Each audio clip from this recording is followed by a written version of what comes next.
નમસ્કાર મિત્રો, વિડીયોમાં તમારું સ્વાગત છે। જી હા મિત્રો, અત્યારે હાલ મોટા અને મહત્વના સમાચાર સામે આવી રહ્યા છે। તો મિત્રો, સમાચારમાં વાત કરીએ તો અમદાવાદના રહેવાસીઓ જે બહારથી પાણીના જગ મંગાવીને પીવે છે તેમના માટે ગંભીર ચેતવણી સામે આવી છે। અમદાવાદ મ્યુનિસિપલ કોર્પોરેશનના આરોગ્ય વિભાગ દ્વારા તાજેતરમાં હાથ ધરાયેલા એક સર્વેલન્સમાં બહારના પાણીના જગની ગુણવત્તા પર સવાલ ઉઠાવ્યા છે।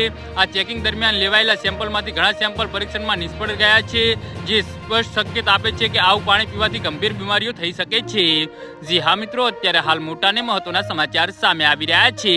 એએમસીના આરોગ્ય વિભાગ દ્વારા શહેરના વિવિધ વિસ્તારોમાં પાણીના જગ પૂરા પાડતા કુલ 178 એકમમાંથી પાણીના સેમ્પલ લેવાયા હતા। આ સેમ્પલને લેબોરેટરીમાં પરીક્ષણ માટે મોકલવામાં આવ્યા હતા, જેમાં ચોંકાવનારા ખુલાસા થયા છે। કુલ 178 એકમમાંથી 58 એકમના પાણીના સેમ્પલ પરીક્ષણમાં નિષ્ફળ ગયા છે। આ સેમ્પલમાં પાણી પીવા માટે યોગ્ય ન હોવાનું માલુમ પડ્યું છે, જે સીધી રીતે લોકોના સ્વાસ્થ્ય માટે ખતરો ઊભો કરે છે।